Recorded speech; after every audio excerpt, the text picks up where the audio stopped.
ಗೋ ಸಂರಕ್ಷಣಾ ಕಾರ್ಯವು ಪ್ರತಿಯೊಂದು ಊರಿನಲ್ಲೂ, ನಮ್ಮ ದೇಶದಲ್ಲಿ ಪ್ರತಿಯೊಂದು ಊರಿನಲ್ಲೂ, ಪ್ರತಿಯೊಂದು ಕಡೆಯಲ್ಲೂ ಸಹ ಈ ರೀತಿಯಾದಂತಹ ಒಂದು ಕಾರ್ಯವು ನಡೆಯಬೇಕು. ಇಂತಹ ಕಾರ್ಯದಲ್ಲಿ ಪ್ರತಿಯೊಬ್ಬ ವ್ಯಕ್ತಿಯೂ ಸಹ ಭಾಗವಹಿಸಬೇಕು. ಸಕಲ ದೇವತಾ ಸ್ವರೂಪಿಣಿಯಾದಂತಹ ಗೋವುಗಳ ಒಂದು ಮಹಾತ್ಮ್ಯ ಅದು ಅಪಾರವಾದದ್ದು. ವೇದಗಳಲ್ಲಿ, ಪುರಾಣಗಳಲ್ಲಿ, ಇತಿಹಾಸಾದಿಗಳಲ್ಲಿ ಗೋವುಗಳ ಮಹಾತ್ಮ್ಯವು ಅಪಾರವಾಗಿ ಪ್ರತಿಪಾದಿತವಾಗಿದೆ.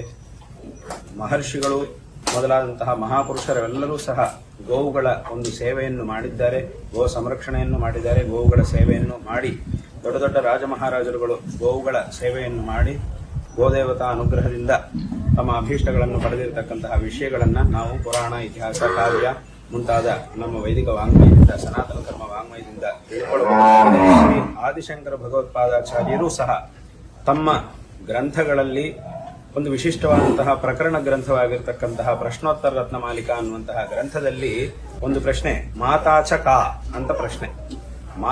ಮಾತೆಯು ಯಾರು, ತಾಯಿಯು ಯಾರು ಅಂತ ಆ ಪ್ರಶ್ನೆಗೆ ಅರ್ಥ. ಅದಕ್ಕೆ ಉತ್ತರವನ್ನು ಶಂಕರರೇ ನಂತರ ಕೊಟ್ಟಿದ್ದಾರೆ. ಧೇನು ಅಂತ ಹೇಳಿದ್ದಾರೆ. ಅಂದರೆ ಆ ಗೋವನ್ನ ತಾಯಿಯಂತೆ ನೋಡಬೇಕು. ತಾಯಿಯನ್ನು ಹೇಗೆ ನಮ್ಮ ತಾಯಿಯನ್ನು ಜನ್ಮವನ್ನು ಕೊಟ್ಟಿರುವಂತಹ ತಾಯಿಯನ್ನ ನಾವು ಎಷ್ಟು ಗೌರವಪೂರ್ಣವಾಗಿ, ಎಷ್ಟು ಶ್ರದ್ಧಾಭಕ್ತಿಗಳಿಂದ ನೋಡ್ಕೊಳ್ತೀವೋ ಅದೇ ರೀತಿ ಧೇನು